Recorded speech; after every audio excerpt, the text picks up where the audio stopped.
On December 6th, President Trump's words shook the world. He recognized Jerusalem as the capital of Israel, and whether he knows it or not, fulfilled his part in a frightening biblical prophecy. Because according to the final chapters of the Bible, our country and every American citizen are about to face its greatest tribulation. Only the church leaders know the true meaning of this biblical prophecy that is encrypted in the writings of 4 ancient prophets, inspired to send a warning across the centuries to all true Christians and patriots. Therefore, before watching this documentary, be forewarned. You are about to see how all the world's leaders and their armies are silently playing their part in the lead up to the greatest and darkest event in human history. An event that may leave 290 million Americans dead in its wake. Once you witness the chilling evidence of the words of our Lord coming true, there is no turning back. It will simply be impossible for you to go about your daily life like you used to, before knowing the truth. But take comfort, for it is God's will that you are here now, so that you may have the time to prepare, and maybe grant you salvation from all the wickedness of our times. And if you're feeling skeptical right now, let me ask you one question. Who would have thought 70 years ago that the Jewish people would have a country to call their own? Only those who read Ezekiel chapter 37. That is what the prophet wrote 2,700 years ago. The hand of the Lord was on me, and set me in the middle of a valley. It was full of bones. Then he said to me, "These bones are the people of Israel, my people. I will take the Israelites out of the nations where they have gone. I will gather them from all around and bring them back into their own land. I will make them one nation in the land on the mountains of Israel." Word by word, the prophecy made by Ezekiel came true. In 1947, the nation of Israel was born after the horror of the Holocaust, symbolized by the Valley of Bones. Scattered for more than 2,000 years, the Jewish people come from all over the world into this new state and made it an economic and military power. Yet, it was not whole. Israel needed Jerusalem to become its rightful capital again, and that only happened with the support of President Trump.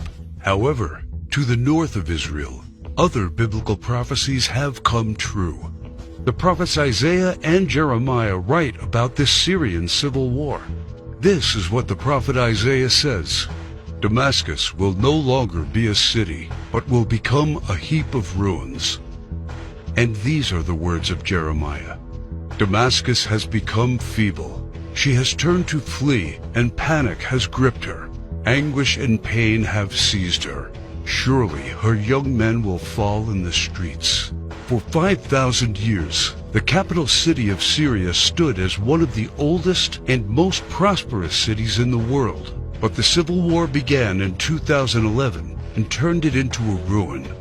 Not only do the prophets talk about the war, but also the refugee crisis and the deaths of its men fighting for one side or the other. The army of Syrian dictator Bashar al-Assad has been fighting the rebels backed by the United States, Israel, Turkey, Jordan, and Saudi Arabia, and ISIS terrorists. In 2015, Bashar al-Assad was at the brink of total defeat. Yet exactly at that time, another biblical prophecy was fulfilled. Ezekiel 38 tells of Russia coming to the border of Israel. The word of the Lord came to me: "Son of man, set your face against Gog of the land of Magog. I will turn you around, put hooks in your jaws, and bring you out with your army. In the latter years you will come into the land of those brought back from the sword, and gathered from many people on the mountains of Israel." One only has to look at the map of the world as it was known at the time of the prophet to understand. To the north of the Caspian Sea, we find the people known as Magog, inhabiting the land known as Rosh. Over time, the ancient name of Rosh became current-day Russia. Twice, Ezekiel says that Magog will bring his armies from the extreme north to the border of Israel. None other than President Ronald Reagan, a devout Christian, said many times he truly believed Russia to be Magog according to Ezekiel. What about the word Gog? Bible scholars agree that the word Gog is not an actual name, but a title. He is the ruler of the land of Magog, like a king or a czar. Ezekiel clearly says that Russia will come to the mountains of Israel in the latter years. This happened in September 2015 and never before. For the first time in history, the Russian Army, Navy, and Air Force became involved in a war in the Middle East. According to Ezekiel, Magog's armies has several allies: Persia, Kush, and Gomer and Togarmah. Iran has been known as Persia for much of its history during the time of the prophets and beyond. Right now, Iranian troops are on the ground in Syria, fighting side by side with the Russians and the forces loyal to the regime of Bashar al-Assad. Put and Kush are the ancient names of Libya and Egypt. Egypt and Libya both suffered civil wars, and the new leadership is very friendly to the Russians. But the greatest surprise is the land known to Ezekiel as Gomer and Togarmah. The historian Flavius Josephus references Togarmah and Gomer as the people that lived on the territory of present-day Turkey. In fact, Turkish history books identify these tribes as living on their land at the time of the prophets. 3 years ago, Turkey was a strong NATO ally, but everything changed after the failed coup attempt in 2016. Now, Turkey has become increasingly hostile to NATO and the United States.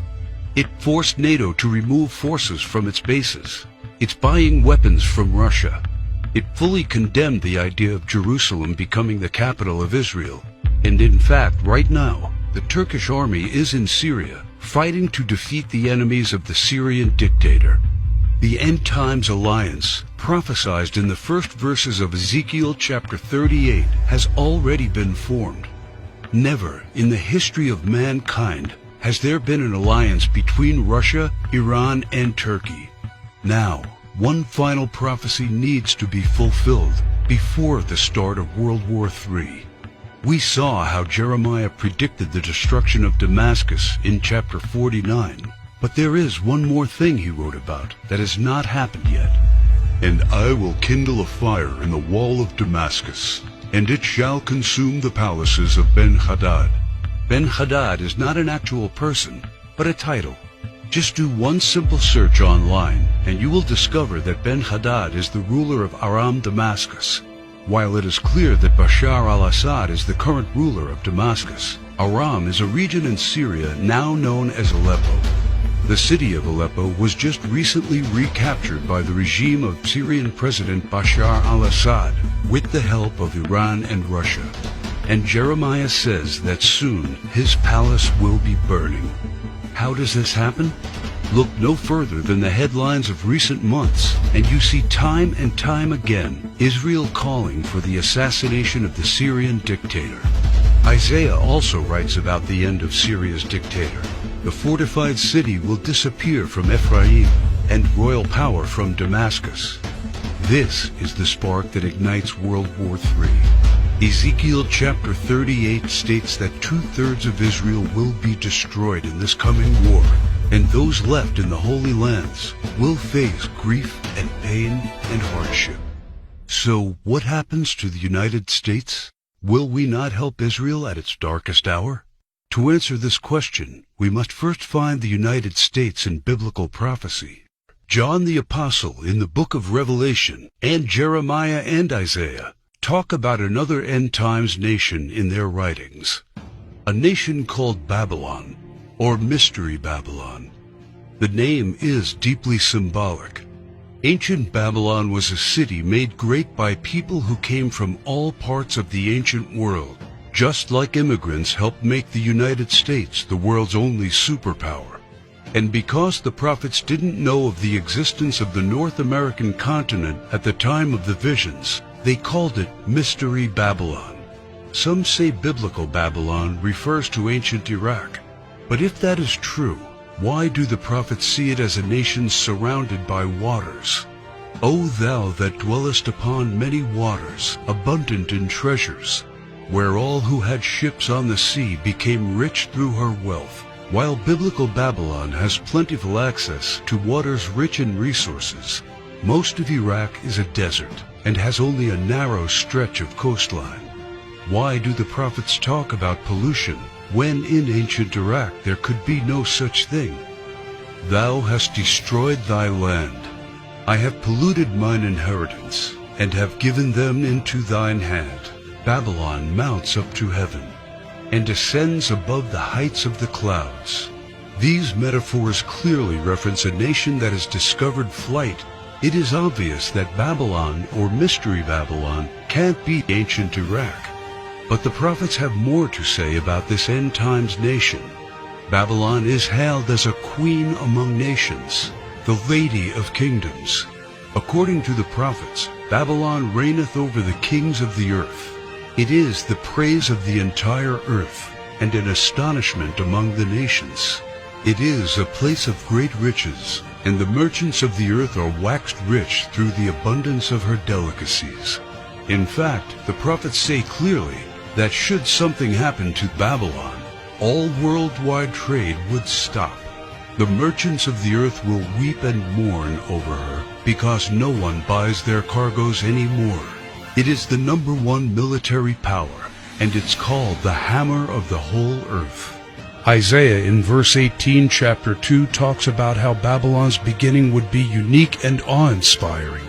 America was created out of the former British colonies, a nation made out of many states just like the prophets foretold.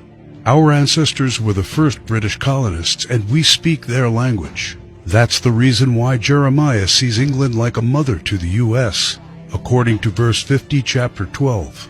More so, the prophets talk about the lion that is on the sigil of the mother of Babylon. England uses the lion as its royal symbol. The last crew the prophets left us is incredibly accurate. The scripture often refers to Babylon as a woman.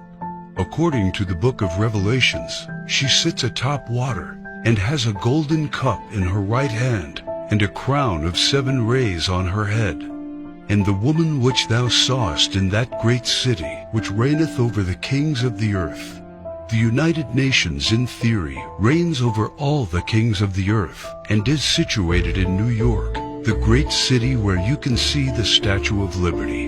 The statue is the most well-known landmark in the U.S. and the symbol of Babylon the prophets are referring to in their clues.